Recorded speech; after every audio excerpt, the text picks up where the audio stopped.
हातनूर परिसरात ऊसतोडीसाठी आलेल्या महाड तालुक्यातील मजुरांच्या टोळीने 2 मोरांची शिकार केली असा धक्कादायक प्रकार उघडकीस आलाय।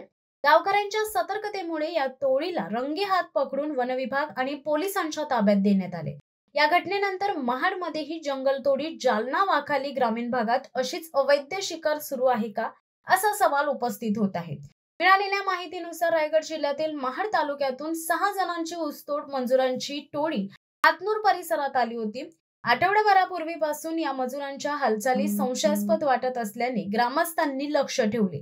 शनिवारी रात्री अजित सोनटके यांच्या शेताजवळ झाडावर बॅटरीचा प्रकाश दिसल्याने ग्रामस्थ सजग झाले। क्षणाचाही विलंब न करता सुमारे 25 शेतकरी व ग्रामस्थांनी या टोळीला घेरले।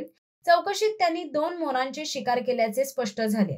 ग्रामस्थांनी तात्काळ वनविभाग आणि तासगाव पोलिसांना कळवले। मध्यरात्री उप वनसंरक्षक सागर गवते यांच्या मार्गदर्शनाखाली सहाय्यक वनसंरक्षकांचे पथक घटनास्थळी दाखल झाले।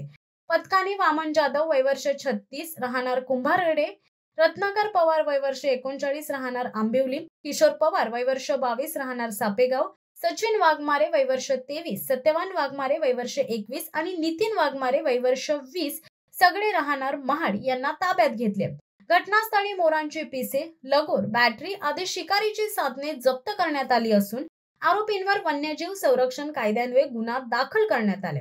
वन विभागाने ग्रामस्थांच्या धाडसाचे कौतुक केले। गावकऱ्यांनी दाखवलेली जागरूकता आदर्श ठरेल असे अधिकारी म्हणाले। याच घटनेनंतर वनसंवर्धनावर प्रश्न पुन्हा एकदा उपस्थित झालाय। हातनूर सारख्या भागात महाडहून आलेल्या मजुरांकडून शिकार होत असेल तर महाड तालुक्यात जंगलतोडीच्या नावाखाली दुर्गम जंगलात देखील अशीच शिकार होत असावी अशी चर्चा सध्या स्थानिक पातळीवर सुरू झाली आहे।